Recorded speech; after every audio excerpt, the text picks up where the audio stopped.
우리가 지난 몇 주간 다니엘서 말씀을 묵상을 했었는데 이 다니엘에게도 여러 가지 상황의 변화들이 있었습니다. 그렇지만 그는 그 변화되는 상황 가운데서도 언제나 한결같이 예루살렘을 향한 창문을 열고 그리고 무릎을 꿇고 하나님 앞에 하루에 3번씩 감사의 기도를 드렸던 것을 우리는 보게 됩니다.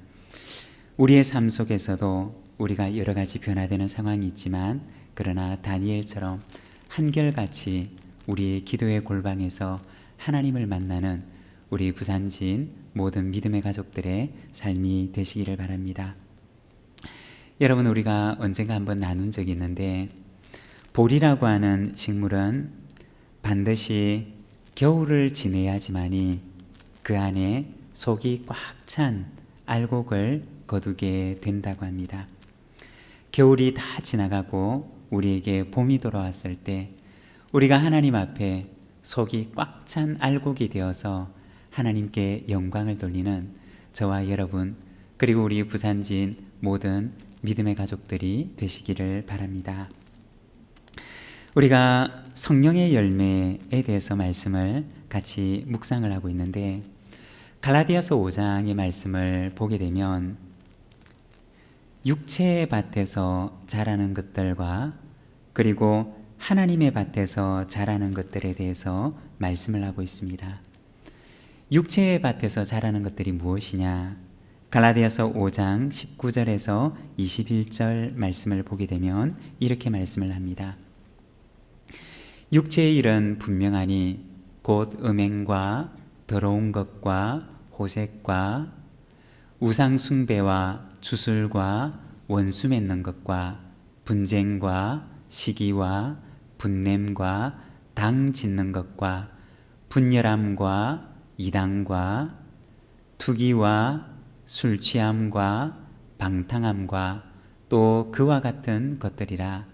전에 너희에게 경계한 것 같이 경계하노니 이런 일을 하는 자들은 하나님의 나라를 유업으로 받지 못할 것이요. 여러분, 이 갈라디아서 5장의 말씀을 보게 되면 육체의 밭에서 자라는 것들에 대해서 이야기를 합니다. 그 육체의 밭에서는 어떤 것들이 자라느냐?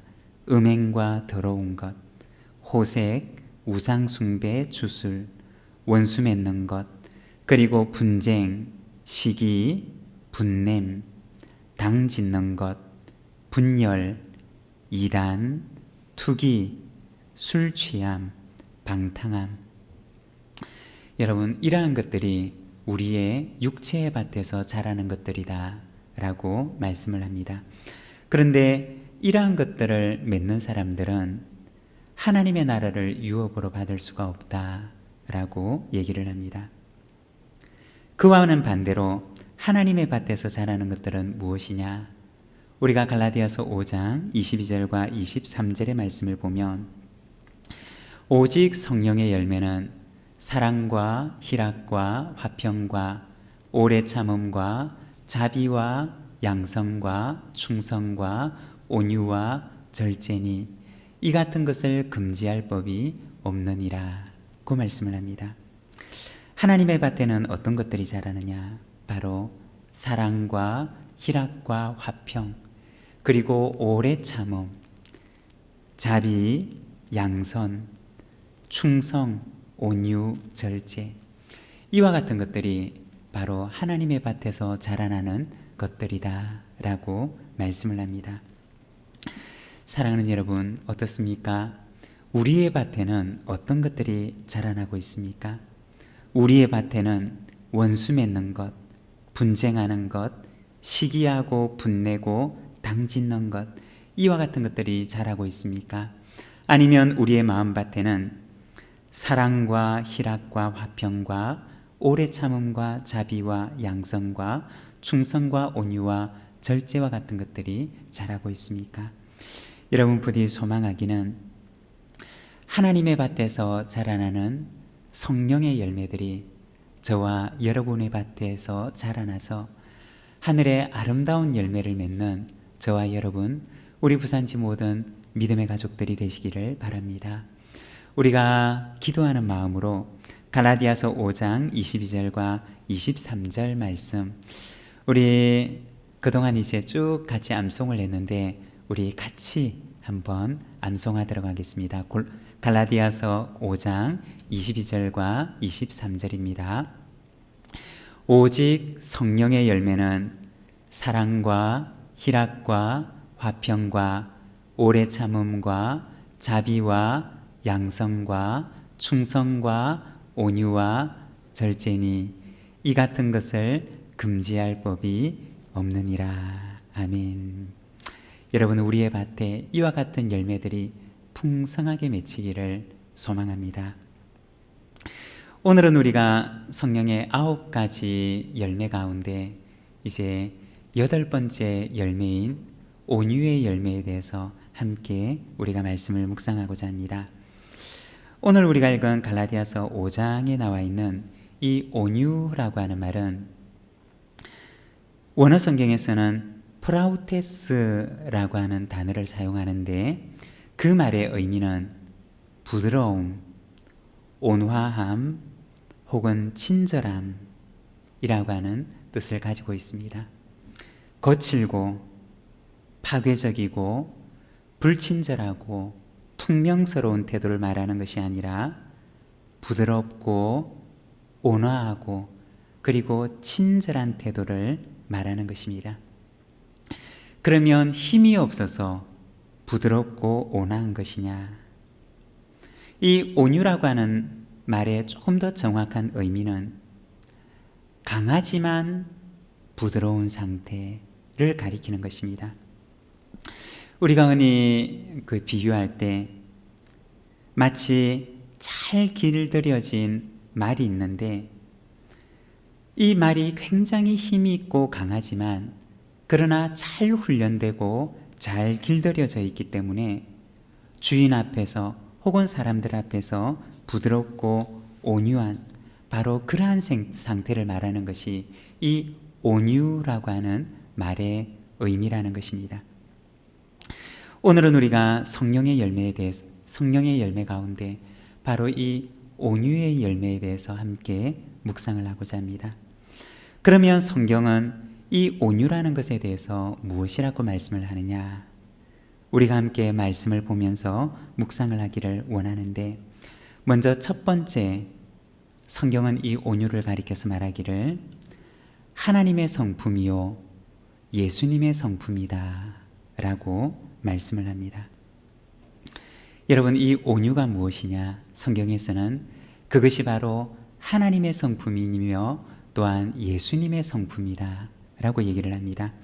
사무엘하 22장 36절의 말씀을 보게 되면 다윗이 하나님께 기도하는데 이렇게 기도합니다. 주께서 또 주의 구원의 방패를 내게 주시며 주의 온유함이 나를 크게 하셨나이다 라고 말합니다.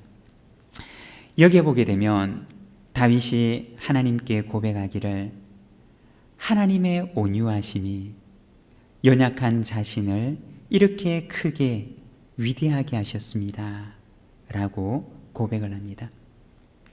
다윗은 하나님께 고백하기를 바로 하나님의 그 온유하신 성품이 오늘 자신의 모습을 이렇게 만들었다 라고 이야기를 하는 것입니다.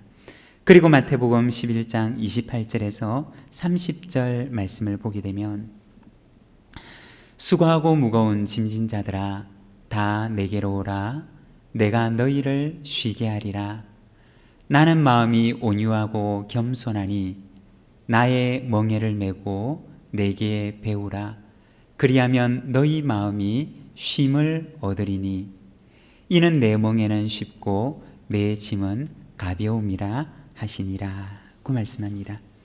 여기에 보면 29절에 예수님께서는 당신을 가리켜서 말씀하시기를 나는 마음이 온유하고 겸손하니 라고 말씀을 하십니다. 예수님께서 당신의 성품을 가리켜서 말씀하실 때 나는 마음이 온유하고 겸손하다 라고 말씀을 하셨습니다. 그리고 마태복음 21장 5절의 말씀을 보게 되면 시온의 딸들에게 이르기를 내 왕이 내게 임하나니 그는 겸손하여 나귀 곧 멍에 매는 짐승의 새끼를 탔도다 하라 하였느니라 고 말씀합니다. 여기에 보게 되면 나귀를 타시는 메시아 예수 그리스도에 대해서 말씀을 하시는데, 여기서 겸손하다라고 하는 말이 바로 오늘 우리가 본문에서 읽었던 이 온유하다라는 말과 똑같은 단어로 쓰여져 있는 것을 우리는 보게 됩니다. 바로 메시아의 겸손하신 성품, 바로 예수 그리스도의 그 온유하고 겸손하신 성품에 대해서 이야기를 하는 것입니다. 이처럼 성경에서는 하나님의 성품과 예수님의 성품에 대해서 이야기하기를 바로 이 온유하신 분이라고 말씀하는 것입니다. 사랑하는 여러분, 하나님께서는, 예수님께서는 바로 온유하신 분이신 줄로 믿습니다. 우리가 바꾸어서 생각을 하자면, 만일에 하나님이 온유하지 않다면 여러분 어떨까요? 만일에 하나님께서 온유하지 않으시고 굉장히 화를 잘 내시는 분이시고 과격한 분이시고 그리고 퉁명스럽고 불친절한 분이시라면 여러분 어떻게 되었을까요? 아담과 하와가 에덴 동산에서 하나님께서 말씀하신 그 명령을 거역하고 선악과를 따먹었는데, 그런데 하나님께서 굉장히 화를 잘 내시고 과격하시고 그리고 성격이 급하신 분이셨다면 아마도 아담과 하와는 선악과를 따먹은 그 즉시 그로 인해서 어쩌면 우리 인류의 운명은 영원히 거기에서 사라졌을는지도 모릅니다. 가인이 하나님 앞에 죄를 지었을 때 하나님께서 온유한 분이 아니시고 만일에 과격하고 화를 잘 내는 거친 분이셨더라면 아마도 가인의 후손은 이 세상에 존재할 수가 없었을 것입니다. 하나님께서 모세를 부르시고 모세에게 애굽으로 가라고 말씀을 하시는데, 모세가 하나님께 바로 순종하지 못하고 하나님께서 말씀하실 때 하나님 제가 가겠습니다 라고 대답을 하지 않고, 하나님 제발 보낼 만한 사람을 보내십시오. 어떻게 저 같은 사람을 보내십니까? 하나님 저는 말도 잘하지 못하고 저는 할 수가 없는 사람입니다 라고 대답을 했는데, 만일 하나님께서 온유한 분이 아니시고 화를 잘 내고 과격하고 거친 분이었더라면 어쩌면 우리는 성경 속에서 보는 모세라고 하는 위대한 하나님의 사람, 위대한 이스라엘 백성의 지도자를 우리는 만날 수 없었을는지 모릅니다. 모세가 하나님의 그 명령을 거절하는 그 순간 그는 하나님께 모세 그만둬, 너 같은 사람 필요 없어 라고 말씀하셨을는지 모릅니다.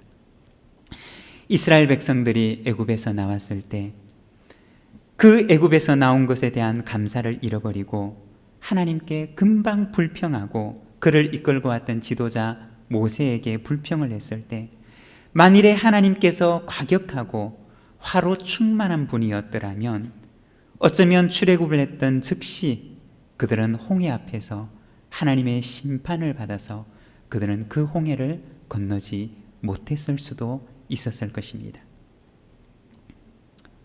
여러분, 우리는 어떨까요?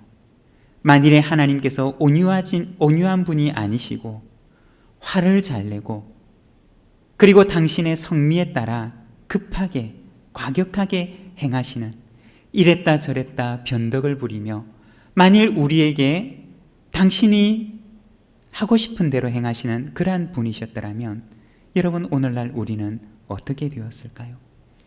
오늘날 우리는 지금 이 자리에 있는 우리의 모습으로 있을 수가 있을까요? 어쩌면 우리는 하나님 앞에 벌써 심판을 받아서 오늘 우리가 서 있는 이 자리에 우리가 서 있지 못했을는지 모릅니다.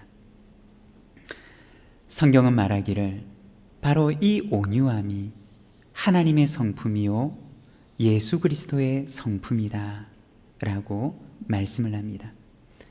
다윗은 고백하기를, 다윗은 하나님을 향하여 찬양하기를 주님의 온유하심이 나를 크게 하셨습니다 라고 고백합니다. 언제나 나를 양을 대하듯이, 갈 길을 알지 못하는 어린 양을 대하듯이 주님께서는 목자처럼 언제나 내 인생에 부드럽고 온화하고 친절하게 대해 주셨기 때문에 주님의 그 온유하심이 오늘의 나를, 오늘 나의 이 모습으로 있게 하셨습니다 라고 하는 것이, 그것이 바로 다윗의 고백이었던 것입니다. 예수님께서 말씀하시기를 수고하고 무거운 짐진 자들아 다 내게로 오라. 내가 너희를 쉬게 하리라.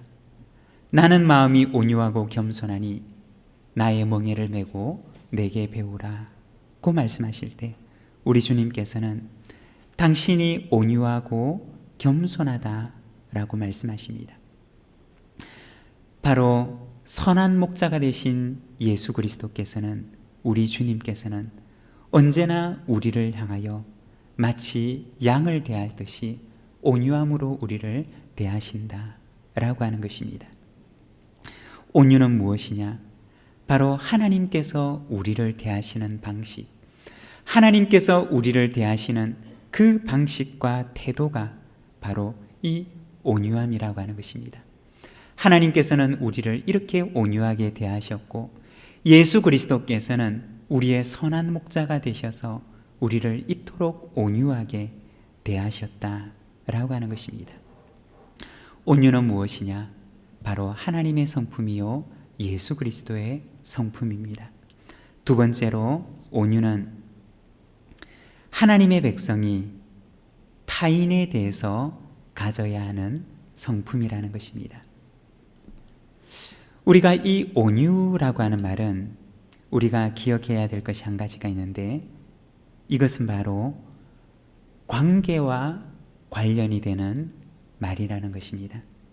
온유는 단순히 어떤 사람의 마음이, 혹은 나의 어떤 마음의 상태가 온화하고 부드러운 것을 말하는 것이 아니라, 이 온유라고 하는 것은 언제나 다른 사람과의 관계 속에서 나타나는 태도라는 것입니다. 가만히 있는데 내 마음이 어떤 부드럽고 온화한 상태에 있는 것을 말하는 것이 아니라, 이 온유라고 하는 것은 반드시 관계 속에 나타나는 사람의 태도라는 것입니다. 디모데후서 2장 25절에 보면, 주의 종은 마땅히 다투지 아니하고 모든 사람에 대하여 온유하며 가르치기를 잘하며 참으며 거역하는 자를 온유함으로 훈계할지니, 혹 사람이 그들에게 회개함을 주사 진리를 알게 하실까 하며 라고 말합니다. 여기에 보게 되면 디모데후서 말씀에서는 권면하기를, 주의 종은 다투지 않고 모든 사람에 대하여서 온유하며, 그리고 거역하는 자라 할지라도 그를 온유함으로 훈계하라고 말합니다. 여기서는 먼저 교회의 지도자가 된 자들을 향하여서 말하는데, 권면하는데, 교회의 지도자가 된 자는 다투는 자가 되어서는 안 되고 모든 사람에게 대해서는 온유해야 하며, 그리고 설사 거역하는 자가 있다 할지라도 그를 온유함으로 훈계하라고 말합니다. 바로 지도자 된 자가 그 공동체에 속한 이들을 향하여서 어떠한 태도로 대해야 하는가를 말하는 것입니다. 우리가 거꾸로 생각을 해서 만일에 어떤 지도자가 있는데 그 지도자에게 온유함이 없다라고 생각을 해보십시오. 그가 이끌어가는 그 공동체, 그 그룹은 어떻게 될까요? 아마도 온유함이 없는 지도자에게는 그 공동체의 식구들, 그 공동체에 속한 사람들이 어떤 잘못을 했을 경우에 너는 이것이 잘못됐어, 너는 저것이 잘못됐어, 너는 이것을 고쳐야 돼, 너는 저것을 고쳐야 돼, 너는 이게 잘못됐고 저게 잘못됐고, 온통 지적질로 가득한 공동체가 되고 말 것입니다. 아마도 그 공동체 가운데는 이와 같은 지적질로 인해서 상처로 가득한 교훈만 남아있는 공동체가 되고 말 것입니다.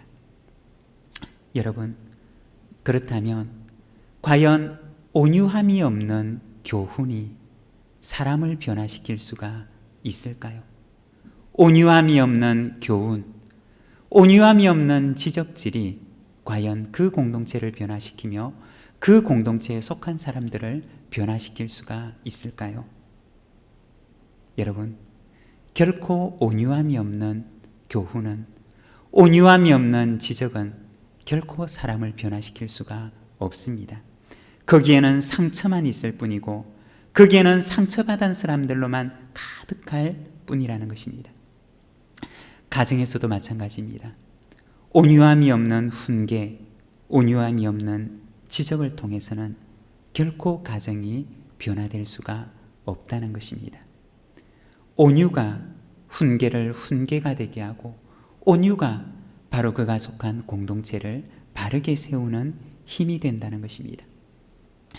디모데후서는 교회 공동체 지도자가 된 자들에게 말하기를, 지도자가 된 이들은 다투지 않고 온유하게 가르치기를 잘하며 혹시 설사 그 가운데 거역하는 자가 있다 할지라도 그를 온유함으로 훈계하라고 말합니다. 왜냐하면 온유함만이 사람을 변화시키는 힘을 가지고 있기 때문이라는 것입니다. 그리고 갈라디아서 6장 1절 말씀에서는 이렇게 말씀을 합니다. 형제들아, 사람이 만일 무슨 범죄한 일이 드러나거든 신령한 너희는 온유한 심령으로 그러한 자를 바로잡고 너 자신을 살펴보아 너도 시험을 받을까 두려워하라 고 말합니다. 이 갈라디아서 6장의 말씀, 바로 오늘 우리가 읽었던 갈라디아서 5장 성령의 9가지 열매 바로 다음에 이어서 나오는 말씀입니다. 여기에도 보면 역시 온유함에 대해서 얘기를 하는데 범죄한 지체에 대해서 이야기를 합니다. 어떤 사람이 잘못을 범했는데 이 갈라디아서는 말하기를 신령한 너희는 온유한 심령으로 그를 바로잡으라 고 말을 합니다. 갈라디아서 6장에 보면 범죄한 형제에 대한 말씀인데 여기에서는 두 가지를 당부하는 것입니다. 먼저 첫 번째는 온유한 심령으로 그를 바로잡을 것, 그리고 두 번째는 너 자신을 살펴볼 것이라고 말합니다. 우리가 왜 온유해야 하느냐, 그리고 왜 우리가 온유할 수 없는가에 대해서 이야기를 하는데, 우리가 온유할 수 없는 이유는 어떤 범죄한 형제에 대하여, 잘못을 한 형제에 대하여 나는 그러한 잘못을 하지 않으리라고 생각하기 때문에 우리는 온유할 수가 없는 것입니다. 반대로 우리가 온유해야 하는 이유는 무엇이냐? 나도 역시 그러한 실수와 잘못을 범할 수 있는 연약한 사람이기 때문에 비록 잘못한 형제의 그 잘못을 바로잡을 때에도 온유한 마음으로 그를 바로잡을 수밖에 없는 것입니다. 왜냐하면 나도 역시 그 자리에 설 수 있는 연약한 사람이기 때문이라는 것입니다. 여러분, 죄인 중에는 두 가지 종류가 있다고 하지 않습니까? 들킨 죄인과 들키지 않은 죄인. 이 세상의 모든 사람들이 하나님 앞에서는 죄인인데 이 죄인 중에 두 가지 부류가 있다면 하나는 들킨 죄인이고 하나는 그 죄가 아직 들키지 않은, 발각되지 않은, 들키지 않은 죄인이라는 것입니다. 여러분, 언제까지 그 죄가 들키지 않을까요? 언젠가 우리 모두가 다 하나님 앞에 서는 그날이 오게 되면 우리의 모든 숨겨진 죄들이 하나님 앞에 다 드러나게 될 것입니다. 나도 역시 그와 같은 죄인인데 나는 전혀 그렇지 않은 것처럼 잘못을 한 형제들을 향하여서 손가락질만 한다면 우리가 훗날 하나님 앞에 설 때, 우리의 죄가 하나님 앞에 드러나게 될 때 우리는 어떤 모습을 가지고 하나님 앞에 설 수가 있을까요? 갈라디아서 6장의 말씀에서는 잘못한 형제를 온유한 심령으로 바로잡을 것과 그리고 또 한 가지를 더 부탁을 하는데 너 자신을 살펴보아 너도 시험을 받을까 두려워하라 고 말을 합니다. 여러분, 우리가 누군가를 지적할 때, 누군가를 향하여 손가락질을 할 때 여러분 생각을 해보십시오. 우리의 손가락이 누군가를 향하게 될 때 손가락 하나는 그 상대방을 가리키고, 그리고 또 손가락 하나는 하늘을 가리키고, 그리고 나머지 3개의 손가락은 자기 자신을 가리키게 된다는 것입니다. 여러분, 우리가 누군가의 죄를 지적을 할 때 한 손가락은 그를 가리키지만 그러나 또 한 손가락은 하나님을 가리키는 것이고, 나머지 3 손가락은 그것보다 더 많은 잘못을 한 자기 자신을 가리키고 있다는 사실을 우리는 기억해야 할 것입니다. 온유라고 하는 것은 무엇이냐? 온유는 바로 하나님께서 우리를 대하신 것처럼 우리도 다른 사람을 대하는 것, 그것이 바로 온유라는 것입니다. 하나님께서 우리를 대하신 그 성품을 가지고 우리도 다른 사람을 대하는 것, 바로 그것이 바로 온유함을 말하는 것입니다. 골로새서 3장 12절의 말씀에서는 그러므로 너희는 하나님이 택하사 거룩하고 사랑받는 자처럼 긍휼과 자비와 겸손과 온유와 오래 참음을 옷 입고 라고 말씀을 합니다. 골로새서 3장 12절에서는 하나님의 백성을 향하여서 너희는 온유로 옷 입으라 고 말합니다. 우리가 바깥에 나갈 때 우리의 옷을 이렇게 멋있게 예쁘게 입고자 우리가 얼마나 많이 애를 씁니까? 그렇지만 이 골로새서의 말씀은 하나님의 백성들에게 권면하기를 여러분은 겸손과 온유의 옷을 입으십시오 라고 당부합니다. 사랑하는 여러분, 하나님께서 우리에게 그렇게 대하심처럼 우리도 역시 주님을 본받아 온유의 옷을 입고 모든 사람을 대하는 저와 여러분의 삶이 되시기를 바랍니다. 온유는 우리의 마음의 상태를 말하는 것이 아닙니다. 온유는 바로 우리가 다른 사람을 어떻게 대하는가에 대한 우리의 태도를 말하는 것입니다. 그리고 3번째, 온유는 하나님의 백성이 하나님에 대해서 가져야 할 성품이라는 것입니다. 민수기 12장 3절의 말씀을 보게 되면 이 사람 모세는 온유함이 지면의 모든 사람보다 더하더라 고 말합니다.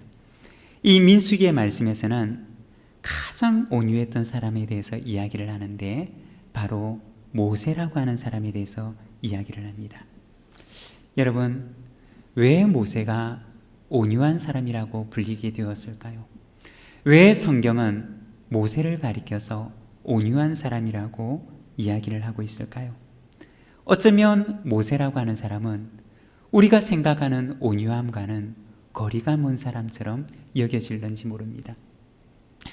모세는 한때 그가 감출 수 없었던 분노로 인해서 사람을 죽였던 사람이기도 하고, 때로는 모세는 그가 하나님께 불순종하는 이스라엘 백성들 때문에 화를 낸 것으로 인해서 하나님의 책망을 받기도 했던 사람이었습니다. 그렇지만 민수기의 말씀은 이 모세를 가리켜서 그 어떤 사람들보다 그 온유함이 더했던 사람이었다라고 얘기를 합니다. 민수기에서 말하는 이 온유함이라고 하는 것은 무엇을 말하는 것일까요? 그것은 바로 하나님에 대한 절대 순종을 말하는 것입니다. 모세는 그 당시 그 어떤 사람들보다 하나님의 말씀에 절대 순종하는 사람이었다는 것입니다. 비록 그도 연약하고 그도 역시 실수할 때가 있었지만, 그러나 그가 하나님 앞에 할 수 있는 한 그는 하나님 앞에 절대 복종하고자 했던 사람이었다는 것입니다. 이 온유라고 하는 말 속에는 우리가 앞서 나누었던 것처럼 잘 길들여진 말의 부드러움과 온화함을 가리키는 것입니다. 여러분, 길들여지지 않은 말이 전쟁터에 나가면 어떻게 될까요? 아마도 그 말은 두려움과 공포 속에서 길들여지지 않은 채 그 전장에 임한 이 말은 온 전쟁터를 천방지축 날뛰면서 그 전쟁터를 향방 없이 뛰어다니는 그러한 말이 되고 말 것입니다. 그렇지만 잘 훈련된 말은 어떠하냐? 어떠한 위험이 그 앞에 도사리고 있다 할지라도 잘 훈련된 말은 주인이 서라는 곳에서 서고 주인이 가라는 곳을 향하여 달려갑니다. 똑같은 위험과 똑같은 두려운 상황이 그의 눈앞에 펼쳐져 있지만 그러나 주인의 말에 절대 복종하는 것이 그것이 바로 잘 훈련된 말이라는 것입니다. 모세는 어떤 사람이었느냐?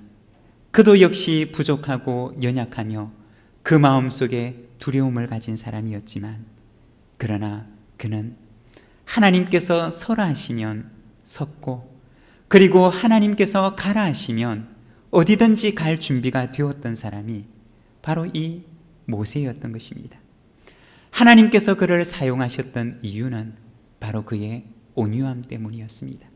그의 강함 때문이 아니었고 그의 지혜로움 때문이 아니었고 하나님께서는 그의 온유함 때문에 하나님께서 가라고 하시면 두려움과 불안이 있지만 그러나 주께서 가라 하시기 때문에 홍해를 향하여 발을 내디딜 만한 용기가 있었고 하나님께서 서라고 하시면 그는 가나안 땅 앞에서 주님께서 서라고 하시는 곳에 서서 하나님의 부르심을 따라 하나님께 나아갔던 사람이었던 것입니다. 이것이 바로 하나님께서 모세를 사용하실 수 있는 이유였던 것입니다. 온유란 무엇이냐? 온유는 바로 하나님의 말씀에 절대 순종할 수 있는 힘을 말하는 것입니다. 온유는 첫째, 하나님의 성품이요 예수 그리스도의 성품입니다. 온유는 다른 사람에 대한 하나님의 백성의 태도입니다. 하나님께서 나를 대하셨던 것처럼 내가 그 성품으로 다른 이를 대하는 것, 그것이 바로 온유함입니다. 그리고 세 번째 온유는 바로 하나님께 대한 절대 순종이라는 것입니다. 오늘 우리가 갈라디아서 말씀과 함께 읽었던 마태복음 5장의 말씀을 보게 되면 온유한 사람에게 주시는 복에 대해서 말씀을 하는데 이렇게 말씀을 합니다. 여러분, 마태복음 5장 5절의 말씀 우리가 한 목소리로 같이 한번 읽어보도록 하겠습니다. 같이 읽겠습니다. 온유한 자는 복이 있나니 그들이 땅을 기업으로 받을 것이며. 여러분, 마태복음 5장에서 우리 주님께서는 온유한 자가 받을 복에 대해서 말씀을 하시는데 그들이 땅을 기업으로 받을 것이라 고 말씀하십니다. 누가 땅을 얻느냐? 온유한 자가 땅을 얻으리라 고 말씀을 합니다. 우리가 창세기 말씀을 보게 되면 이삭이 우물을 파자 그 주변에 있던 힘있던 족속들이 이삭에게 나와서 그들의 힘으로 이삭이 받던 그 우물을 빼앗아갑니다. 그렇지만 힘으로 그 우물을 빼앗아갔던 가나안 땅의 그 족속들이 그 땅의 주인이 되었던 것이 아니라 오히려 하나님 앞에서 온유함으로 그 우물을 양보했던 이삭이 결국에는 그 가나안 땅을 차지하는 가나안 땅의 주인이 되었던 것을 우리는 보게 됩니다. 여러분, 온유한 사람은 바로 하나님을 신뢰하는 사람입니다. 하나님을 신뢰하기 때문에 세상을 향하여 힘으로 대하지 않는 사람입니다. 온유한 사람에게는, 하나님을 신뢰하는 그 온유한 사람에게는 하나님께서 그 땅을 그에게 기업으로 주시는 은혜를 얻게 하시리라 고 말씀합니다. 사랑하는 여러분, 온유한 자에게 주시는 하나님의 은혜가 우리 모든 믿음의 가족들의 삶 가운데 넘치게 되기를 소망합니다. 온유함으로 땅을 기업으로 얻는 이 복이 우리 부산진 모든 믿음의 가족들의 복이 되기를 소망합니다. 함께 기도하겠습니다.